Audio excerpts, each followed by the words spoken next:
Est-ce que la vie t'a tellement malmené que tu te dis « Oh, je suis plus capable de m'en sortir. Je suis plus capable de réussir. » Est-ce que, vu tes déboires au travail, dans ta vie sentimentale, tu penses que tu retrouveras jamais ta confiance en toi? Est-ce que tu crois être trop vieille pour avoir l'énergie, le feu sacré pour mener à bien de nouveaux projets? Si tu es persuadé que oui, je te dis halte là, attention. Tu es encore prisonnière de tes conditionnements et tu crois vrai toutes tes pensées, toutes tes croyances, tout ce que tu vis. Or, tes pensées, tes croyances, les histoires que ton cerveau te raconte, les émotions que tu ressens, les maladies dont tu souffres, ne sont que chimères. Elles n'existent que par l'attention que tu poses sur elles, que par la perception que tu en as. Tu vis dans une illusion, dans une matrice, dans un programme. Aujourd'hui, je vais te montrer comment tu peux changer la perception que tu as de tes pensées, des événements qui t'arrivent. Aujourd'hui, je vais te donner la télécommande qui va te permettre d'enfin changer de chaîne. Tu vas zapper et enfin atterrir sur la chaîne qui diffuse la meilleure vie possible pour toi, la vie de tes rêves. Bienvenue dans le podcast Déprogrammons-nous, ça urge avec Elisabeth Taringui, mentor, coach en transformation consciente depuis plus de 20 ans. Tu cherches à reprendre les rênes de ta vie après une épreuve douloureuse. Tu as décidé qu'il était temps pour toi de prendre ta place, de t'affirmer et d'enfin créer la réalité que tu mérites. Eh bien, tu es au bon endroit. Mon nom est Elisabeth Taringui et je crée la vie de mes rêves en conscience depuis plus de 30 ans. En plus de 20 ans, j'ai aidé des milliers de femmes à booster leur sécurité intérieure, à redevenir confiantes, visibles, inarrêtables. Avec ce podcast Déprogrammons-nous, ça urge, je t'aide à te libérer de tes conditionnements physiques, mentaux, émotionnels, spirituels pour quitter le manque et vivre enfin dans la joie et l'abondance. J'ai vraiment à cœur que tu entres dans ce cercle de transformation à ton tour. Tu vas enfin comprendre comment tu fonctionnes et les conséquences que ça implique. Tu vas pouvoir modifier tes fonctionnements conscients et inconscients pour redevenir pleine réalisatrice et actrice de ta vie. Bonjour et bienvenue dans l'épisode 16 de mon podcast Déprogrammons-nous, ça urge. Tu arrives à 40, 50, 60 ans et plus et t'as souffert au travail, en famille, en couple, comme tout le monde, je dirais. Depuis toute petite, t'as pris l'habitude de t'effacer, car t'as toujours pensé que tu n'avais pas de valeur, que tu valais moins que les autres. Quand je dis les autres, c'est ta fratrie, tes parents, tes copains d'école, ton entourage, les gens que tu connais.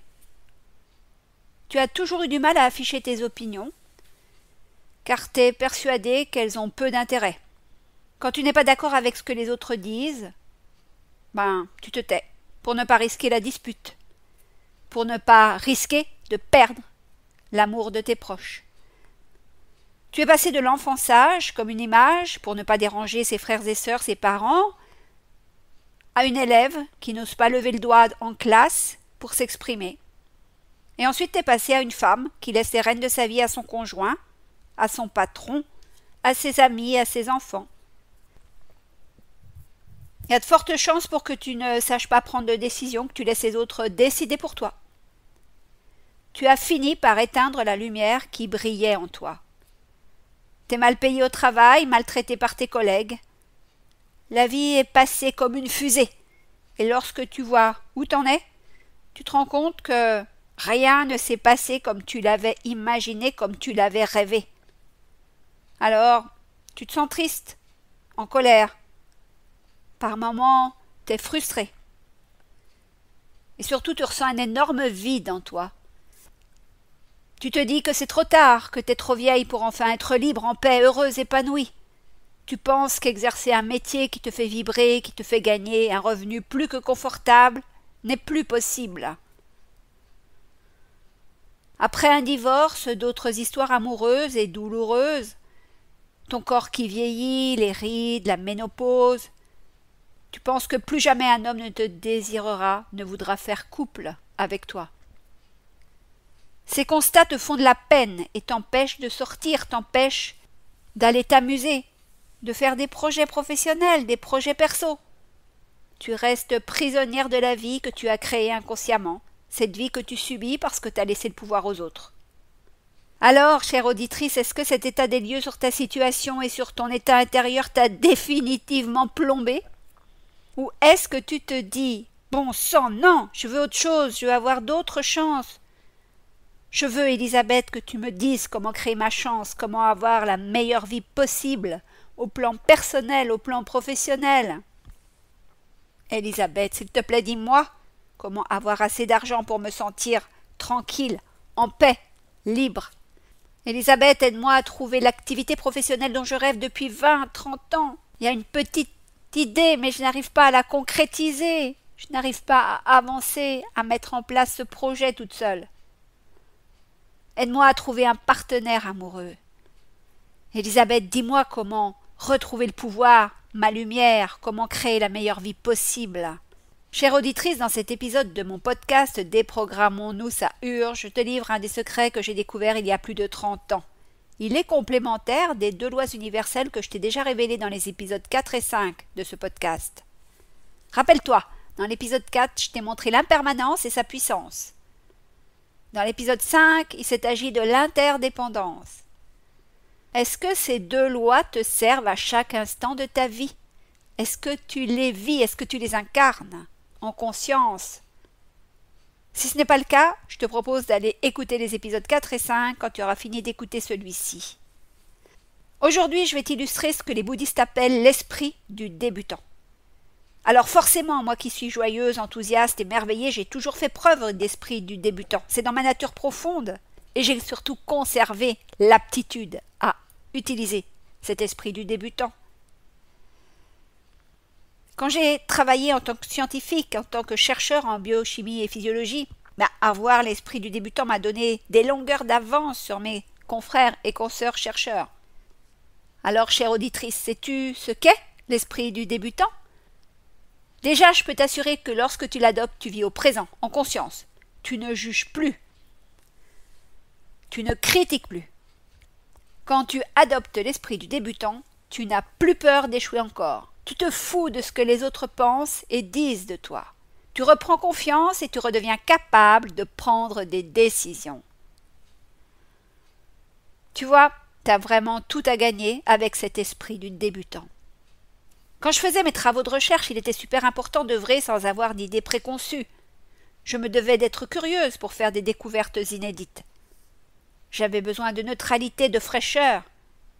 À chaque expérimentation, je me faisais neuve. Je chaussais des lunettes neuves, nouvelles. J'avais besoin d'un regard pur. Je n'étais plus la docteure en biochimie et physiologie pétrie de connaissances multiples. Je redevenais une enfant qui découvre les mystères du vivant et qui s'en émerveille. Je me devais de quitter l'esprit du sachant. Je me devais de virer mes connaissances, mes pensées, mes croyances, mes certitudes. Alors ouais, de nos jours, tout le monde croit tout savoir sur tout. Quelle rigolade d'entendre de pseudo-médecins, de pseudo-scientifiques, à la télévision, à la radio, sur les réseaux sociaux.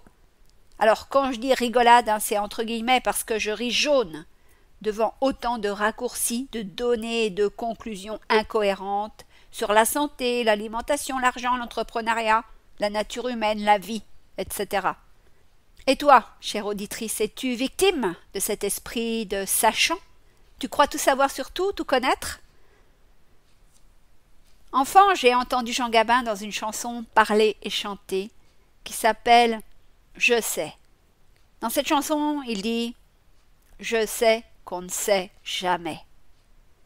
Pour ma part, je n'ai su que je ne savais pas que vers mes 35 ans, quand j'ai alors décidé de me déformater complètement, de me déprogrammer, de virer sous ce formatage universitaire notamment.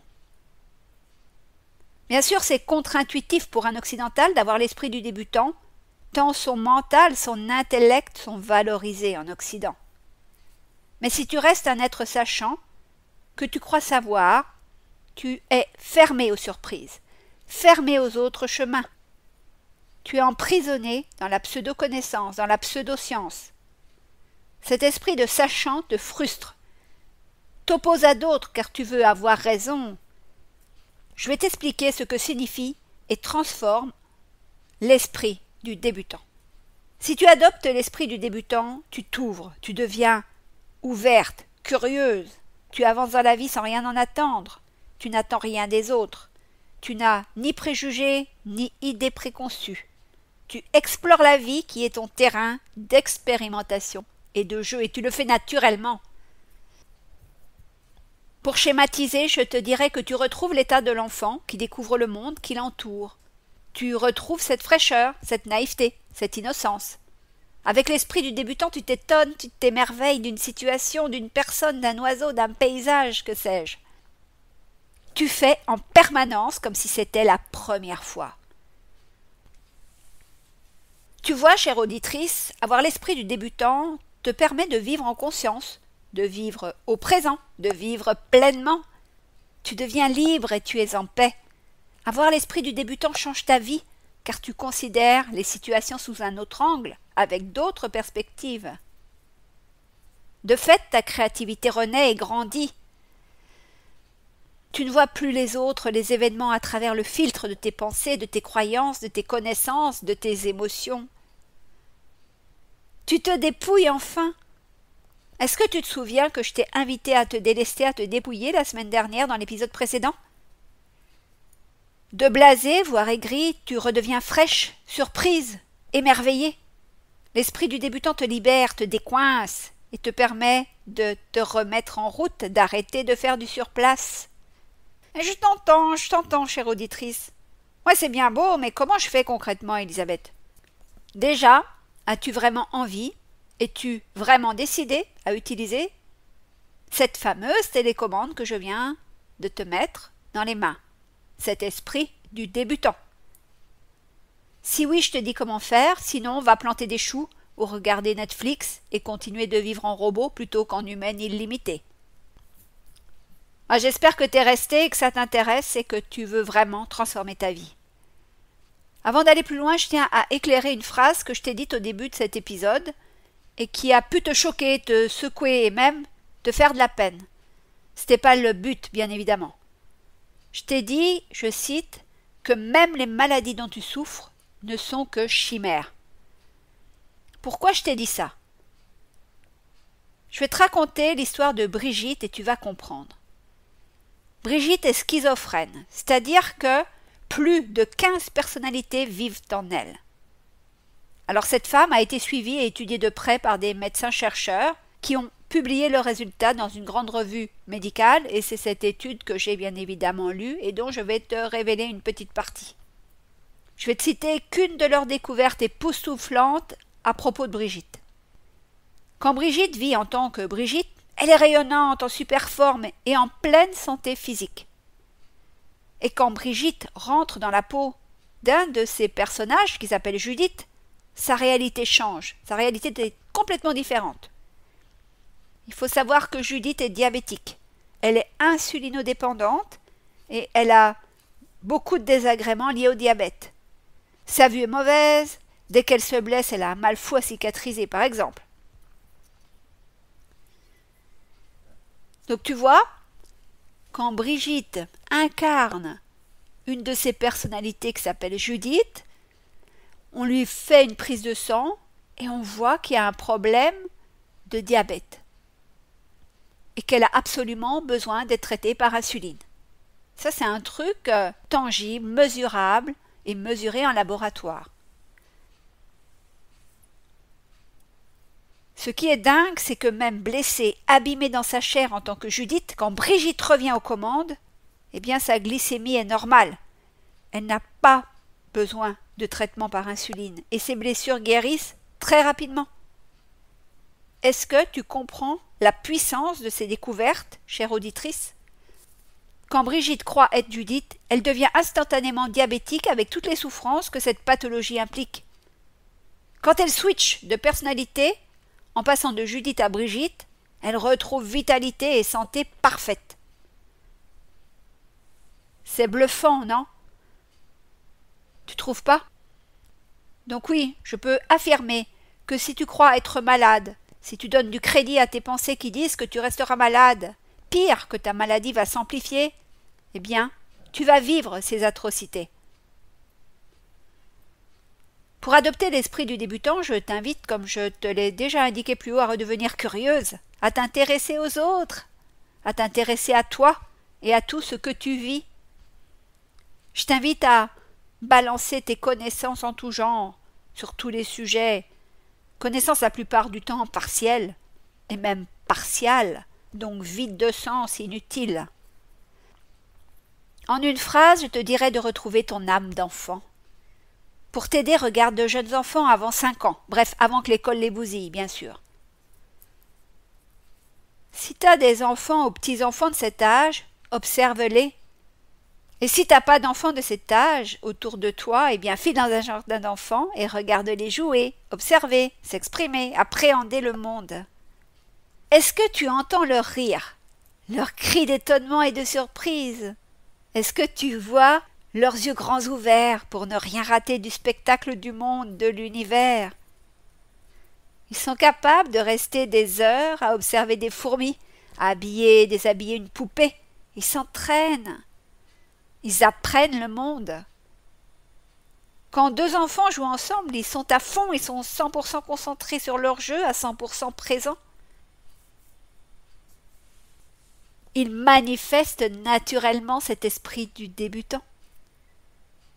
Alors je t'invite fortement à retrouver ta fraîcheur, ta spontanéité. Arrête de te juger, arrête de juger les autres, et surtout n'attends rien des autres.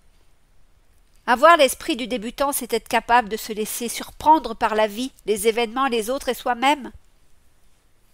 Tu vas retrouver de l'énergie, beaucoup de confiance en faisant ça. Tu vas considérer les obstacles, les difficultés, les emmerdes comme une opportunité d'apprendre, et pas comme une menace ou une fatalité, un poids de plus. Tu vas expérimenter, découvrir, avancer sans limite. Tu vas enfin explorer l'univers, le champ des possibles grâce à l'esprit du débutant.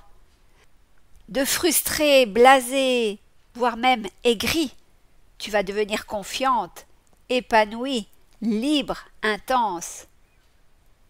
Maintenant, pour t'aider à pratiquer cet esprit du débutant, j'ai une question pour toi. Dans quelle situation vas-tu pratiquer l'esprit du débutant cette semaine? Je te fais une suggestion. Et si tu te regardais avec l'esprit du débutant? Ça, c'est un superbe exercice à faire. En tout cas, je serais super heureuse si tu me disais dans les commentaires de cet épisode, mais sur quoi tu vas focaliser ton esprit du débutant cette semaine. Ça m'intéresse énormément. Voilà, nous arrivons à la fin de cet épisode où je t'ai encore permis d'aller plus loin dans ta déprogrammation mentale, émotionnelle, physique et spirituelle. Tu peux créer la vie de tes rêves encore plus facilement avec l'esprit du débutant. Alors que vas-tu faire? Pratiquer, oublier, à toi de décider. Bien sûr, si toute seule tu penses avoir du mal à te sortir de tes problèmes, si tu as besoin d'aide rapprochée pour prendre de nouvelles habitudes par exemple, et enfin réussir tes projets, qu'ils soient personnels ou professionnels, envoie-moi un email et nous verrons ensemble comment avancer. Je vais d'ailleurs te remettre mon adresse email dans la description de cet épisode. J'ai hâte d'avoir de tes nouvelles. Allez, à la semaine prochaine. D'ici là, rappelle-toi, tout est possible tout le temps, dans la joie et l'abondance.